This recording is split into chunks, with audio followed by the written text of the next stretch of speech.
Australia really needs strong innovation to go forward. We have the fundamentals in place. We have the building blocks to make Australia a terrific knowledge nation and a hub of innovation. What we need to do is to put all of these pieces together, and we will be incredibly successful. I do not want to be in a position in years to come where we look back and say, wasn't that a glorious opportunity, but we let it slip. This is our time. We cannot afford to let this glorious opportunity slip between our fingers. So in the past, many organizations have been able to survive even with very limited amounts of innovation. They focus on providing quality products and simply update them to a level that maintains their competitiveness in the market. This method applies to some products with opportunities for innovation. Being innovative doesn't mean inventing. Innovation can mean changing your business model and adapting to changes in your environment to deliver better products or service. Successful innovation should be an inbuilt part of your business strategy, where you create a culture of innovation and lead the way of innovation thinking and creative problem solving. Businesses that innovate create more efficient work process and have better productivity and performance. Bloomberg rankings recently examined 215 countries and sovereign regions to determine their innovation quotient. The final universe was narrowed to 110, what follows in the top 30. The Bloomberg Innovation Index shows that Australia in 2015 took the 13th position in the innovation. Innovation was measured by 7 factors, including R&D intensity, productivity, high-tech density, researcher concentration, and manufacturing capability. However, Australia aims to take the first position in 2030. But what does it mean to our economy, and what does it mean to the average Australian person? What does it mean to our state and our city, and how did we get there? Well, hopefully what I see about Australia in 2030 is a much more innovative place. I mean, we've been an innovative place, but to see that at the moment we're like ranked 13th or 19th, depending which index you look at on the global innovation list, I'd like to see us towards the top of that list. So among the OECD countries, we're one of the lowest. And I think we're quite entrepreneurial. And what we're not so good at is getting ideas commercialized. So getting them funded, getting them out of universities. And that's what I think an event like today will try and highlight. West Australia is already a highly innovative state, and we've got a very proud tradition of innovating and keeping ahead of the international economy. And now we've got a fantastic opportunity with the transition in our economy from mining construction, and it's chance today 200 of our best and brightest across industry and government to come together and see how we can continue to innovate and change and transform. Well, a good friend of mine called Stephen Goh, who I did my MBA with at UWA, he did Sanford Securities back in the late 90s, early 2000s, which was one of the first online trading companies in Perth to trade in Australia to trade shares online on the web. He left that and he formed another business, but couldn't get funding here, so he ended up going to Silicon Valley in San Francisco, California, getting money there. He ended up doing a social media that's now got hundreds of millions of users through Southeast Asia. He's actually backdoor listed on the Australian stock market. It's called MIG-ME. It's doing really well. It's worth over $300 million. But that couldn't get funding here. Now, he ended up getting funding, but he left in order to get funding.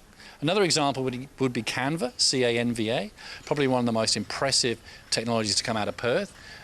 It was Mel and Cliff. They grew up in Duncraig in our northern suburbs. Couldn't get money here, couldn't get funding, ended up getting some money from some Sydney investors, from Silicon Valley investors. They left and went to Sydney.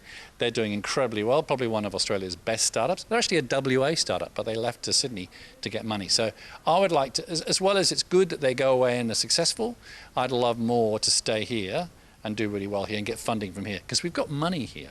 What we need is a little bit more understanding of the opportunities. The reality is we need to have a strategic long-term approach in place, long-term commitment and long-term investment scheme in place, so that we can steadily and gradually move up the scale But also we need to focus on education, especially early child education, to make sure our future generations are very innovative themselves. Well, there hasn't been a lot from the state government, unfortunately. There's been a little bit of federal money. There's been the R&D tax rebate scheme, which has been fantastic for early stage startup ventures. There's been commercialising Australia, used to be called accelerating commercialisation, or the other way around. I think it's now called accelerating commercialisation, which is a federal program. That's now come on, and that's now starting to do a bit of funding, a little bit. They do matching funds, which is good. So for every dollar they fund, you find $1, they'll find another $1. So if you have $50,000, they'll put $50,000. So it sort of doubles the investment. That's good. There isn't a lot from the state government. I've seen the city of Perth have done good things with getting SpaceCube going. That was great, and doing some reports around that. And I think the WA government, I think we're the only state that doesn't have a Minister for Innovation. I think every other state has a Minister for Innovation. Even the federal government now has a Minister for Innovation. And that's important that we get, I think, one here. We've got a CIO for the first time, Chief Information Officer in WA, at the state level, which is a good move. I'd like to see a Minister for Innovation. Someone who at the highest level really thinks about this important point about what's going to be the future of our economy. The state government is absolutely on board. West Australia has always been innovative. Unlike other states, we've never been protected and protected by tariffs, so we have a very productive manufacturing sector here already. And we innovate across the medical profession, we innovate in agriculture, and we innovate in mining. And now it's about how to innovate on a globally connected world and across the internet of everything. And we're very good at it, and we've just got to make sure as a state we keep ahead of the developments. Well, the government can, first of all, offer direct and indirect money through tax concession and research grants, but also the government needs to change the culture. We need to have a culture of innovation. We need to have innovation in our hearts and the minds in everything we do. Innovation is important as it is one of the primary ways to differentiate your product from the competition. If you can't compete on price, you will need innovative products and ideas to make your business stand out from the crowd. Consumer expectations also drive the amount of innovation in the markets. Customers are used to products that continually improve and make their life easier. Modern consumers are more informed and have more options in terms of what they buy and who they buy it from. Essentially, customers won't accept mediocrity because they know they can always go somewhere else. Well, the global economy is changing so quickly. We've got the internet of everything coming, and it's so important now that we keep ahead of the curve. And we've had to fight hard in 2030 to be number one in the world, and we have to look back and work out how we got there. And how we got there is we are great innovators in Western Australia, but we have to keep playing on those strengths and innovating for future businesses and economies and making sure we stay there. Well, the challenges are we're a little bit isolated here, so a lot of our ideas aren't taken seriously over east. They go, WA, never heard of it. When you go over to Sydney or Melbourne, they go, oh, why are you there? Why are you in Perth, in the middle of nowhere? One of our advantages, though, is we're very connected. Because we're so isolated, we get very connected. We're in the same time zone as 1 or 2 billion of population up in China, Southeast Asia. We've got Indonesia on our doorstep. We've got Japan and India not far away. So we're very lucky in that regard. To be where we are. We're the only Australian capital city actually in the same time zone as China. That's huge. 1+ population, 1 billion population. So I don't want to dwell on the negatives. I think of the positives. I think a lot of companies, they set up here, they go, we're not sure what we're doing, we'll struggle along, maybe they get a bit of funding, maybe they leave, right? I see a lot of startups, because I was in a startup myself. We got funded by angel funders. We need more of the high net worth individuals. We need the state government. We need organisations like this to get behind them, because the more darts we throw at the dartboard, the more bullseyes, right? I guess money is always a challenge. The government is facing budget constraints, and also private venture capital is drying up as well. So we need to make sure we can somehow find money for the industry. I think the role of government needs to be joint. It needs to be a true tripartite approach between city government, state government and federal government. We really need to get past the bipartisan nature of politics, which can sometimes kill off good ideas just because the other party is recommending them, and we need to agree through a strategic agenda what is going to be the best fit for our nation.